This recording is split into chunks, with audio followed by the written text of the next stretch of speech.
Well, thank you very much, Madam Speaker. And I was asking previously a question about Bill C-234 and the exemption to the carbon tax that it will be providing. Now, my questions today have changed a little bit because just earlier tonight, the Senate actually passed an amendment to exclude barns and buildings on farms from the carbon tax, or carbon tax exemption. I'll actually read the part of Bill C-234 that the Senate is now going to be scrubbing from the bill, and that is in 3.1F, property that is used for the purpose of providing heating or cooling to a building or similar structure.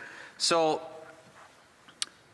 we saw the Environment Minister go over to the Senate and basically exert his influence onto the senators to get them to strip this bill bare, so that way it would provide a limited exemption to farmers who grow the food, farmers who have done way more to protect and steward the environment than this government will ever have a hope of being able to accomplish. And that is what this government has decided to do. And they were aided by the Deputy Leader of the Progressive Senate Group, the Honourable Pierre Delphond, who was the mover of the amendment that has stripped the bill from this part of the bill here to exempt buildings and barns from the carbon tax, which is absolutely ridiculous. You know, Madam Speaker, if we go back to when the carbon tax was first put into place and we were to do the calculations on it, there are many farmers, ranchers, cattle feeders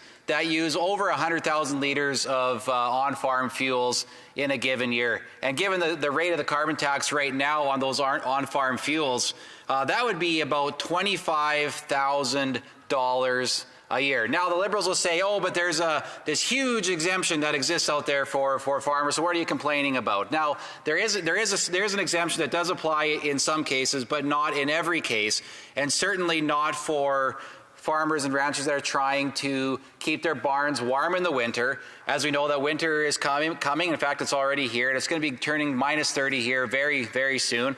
And in the summers, obviously, it gets up to plus 30. So with the wide variance in temperatures that we have all across Canada, there's various temperature controls that are needed in our barns, in the shops, to be able to actually do our jobs. Now, you think about in the prairies with the snowstorms and blizzards that we regularly get, especially as we get into calving season in February, March. Quite often you got to bring your cattle into to the barn so that way they can be calving without the threat of their animals being buried in snowbanks or being freezing to death. And then never mind the threat of predators coming after them and using the conditions to their advantage. So this is a very important part of agriculture, to be able to have these barns and these buildings, and yet the Senate has decided to gut this key and important bill. And it done so under the pressure that was put on them by this Liberal government, which is absolutely shameful, Madam Speaker. So when you look at the approach that this government is taking, it's almost as if they're trying to reduce agriculture and reduce its impact and its footprint in such a way that it's going to chase people out of the industry, much like it's happening in the European Union and other parts of the world, where they have literally forced farmers and ranchers to reduce their herd sizes and the amount of crop that they are able to grow. So I think it's ridiculous what's going on by this government. They're being aided and abetted by certain members of the Senate. It's absolutely disgusting.